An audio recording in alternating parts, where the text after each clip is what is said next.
agora se o ama, porque disse sou filho de Deus.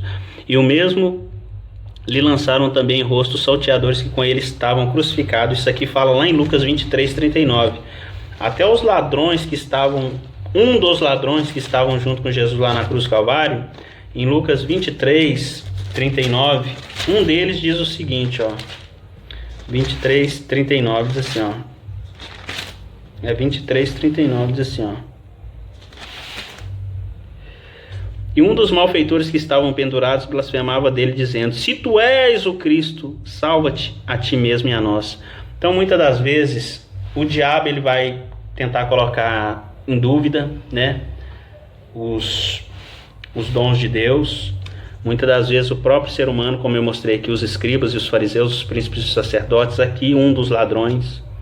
Então, o que eu quero dizer com isso, amados? Para encerrar aqui, conclusão. O problema dos ateus, vou colocar aqui ateus, que na verdade, vou deixar bem claro, para mim, uma pessoa que acredita que o mundo ele passou a existir do nada, de uma explosão, para mim essa pessoa tem mais fé do que eu em Deus. Por quê? Porque eu acredito numa força criadora, né? Mas eu fico me perguntando como que uma pessoa acredita em algo que aconteceu do nada. Essa pessoa fala que não tem fé, mas ela tem mais fé do que eu em algo que sem pé e sem cabeça. Estava vendo uma matéria no Google esses dias. Os cientistas, alguns dos cientistas mais conceituados do mundo, eles disseram o seguinte, que é difícil de entender que o mundo não seja criado por um ser criador. Por quê? Porque eles falaram que o mundo é perfeito demais, as coisas referentes à natureza são perfeitas demais para não se ter um ser que criou todas essas coisas. Eles falam que a natureza ela é perfeita demais para dizer não existe um criador. Enquanto muitas pessoas não fazem nenhuma faculdade e muitas delas têm a ousadia de querer colocar em xeque a existência de Deus. Outra coisa, os ateus, o engraçado deles é que eles querem que você respeite eles. E na verdade, nós temos que respeitar. Nós cristãos, nós temos que respeitar os ateus. Se eles não querem o evangelho, eu não quero. Pronto, não quer. Nós temos que respeitar essas pessoas. Porque Jesus ele falou, não jogueis, não lanceis as vossas pérolas aos porcos. Você não pega ouro e joga lá no chiqueiro, no meio do porco. Você não faz isso. Você pega uma nota de R$100 e joga lá no meio do porco, do chiqueiro. Você não faz isso. Por que você tem que pegar a palavra de Deus, que é riqueza de Deus, e lançar para pessoas que não querem? Jesus falou, não lanceis as vossas pérolas aos porcos. Jesus ele falou para os discípulos, quando vocês chegarem numa cidade ou numa casa e não quiserem receber o evangelho, quando vocês estiverem saindo da cidade, sacudam o pó das roupas, dos pés, porque esse pó vai ser testemunha no dia do juízo final.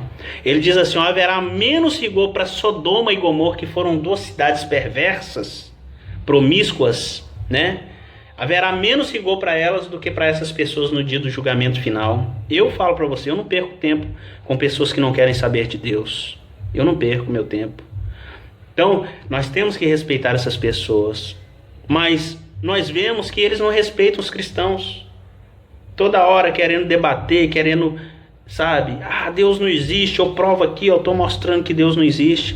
Pega coisas que não tem nada a ver e começa a querer provar a inexistência de Deus, com filosofias vãs, como Paulo ele diz, né? Vãs sutilezas.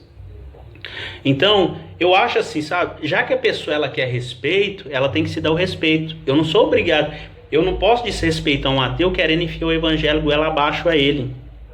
Eu não posso fazer isso, enfiar o evangelho goela abaixo no ateu. Mas ele também tem que respeitar a minha fé. Se eu acredito em Deus, eu creio em Jesus Cristo como meu único Senhor e Salvador, e assim muitas pessoas também, eles têm que respeitar. Já que você respeita, uma coisa é você discordar, outra coisa é você desrespeitar, outra coisa é eu não creio. Outra coisa é eu crer e não querer enfiar a Bíblia na goela de ninguém. Mas outra coisa é a pessoa não querer debater, a pessoa querer Eu vou provar para você. Você que tenta provar, você crê mais em Deus do que eu. Sabe por quê? Porque se você não cresce, você não debateria. Você não tentaria contradizer uma coisa que você não acredita. Jesus não existe, isso aí foi invenção dos homens. Eu te faço uma pergunta para você. O que os discípulos ganharam mentindo acerca da ressurreição de Cristo? Ganharam o quê? Perseguição, escárnio, zombaria, ódio, morte. Essa foi a recompensa que eles receberam. E o cristianismo, ele continua crescendo até hoje, ele continua inflando. Por quê? Porque não é obra de homem, como o próprio Gamaliel, um mestre da época do Sinédrio, ele disse: se for coisa de homem, vai perecer. Mas se for obra de Deus, não adianta vocês lutar contra. Vocês querendo ou não, o evangelho vai continuar crescendo da mesma forma. A única palavra que eu deixo para você que está vendo esse vídeo, no YouTube principalmente: se arrependa enquanto há tempo. A Bíblia diz em Apocalipse que vai morrer 1/3 da população mundial.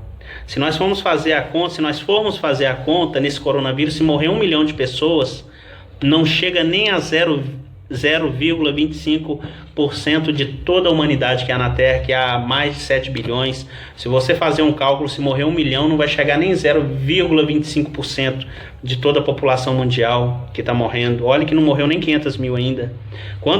Lamentavelmente, né, infelizmente, eu não estou falando isso com alegria no meu coração, mas diz que lá em Apocalipse está dizendo, eu não me lembro agora, mas está escrito lá, que 1/3 da população vai ser dizimado da face da terra. Aí eu quero ver você dizer que igreja não faz milagre, que igreja não cura ninguém, né? Já que você colocou a igreja evangélica em todos os... como se fosse todos um ser só, né? Como se fosse todo mundo igual. Quando eu digo você, eu não digo pessoa especificamente. É todos esses que ficam colocando frases que não sabem de nada, que não procuram estudar, que não procuram ler, que não procuram meditar, que não procuram se aprofundar e principalmente que não tem a capacidade de colocar o seu joelho no chão para orar, que não consegue orar 10 minutos, que não consegue orar 5 minutos. Então, meus irmãos, é essa palavra de Deus. Por que eu trouxe essa palavra? Para contradizer dentro da palavra de Deus aquilo que Satanás tenta espalhar, colocar na mente das pessoas. Amém?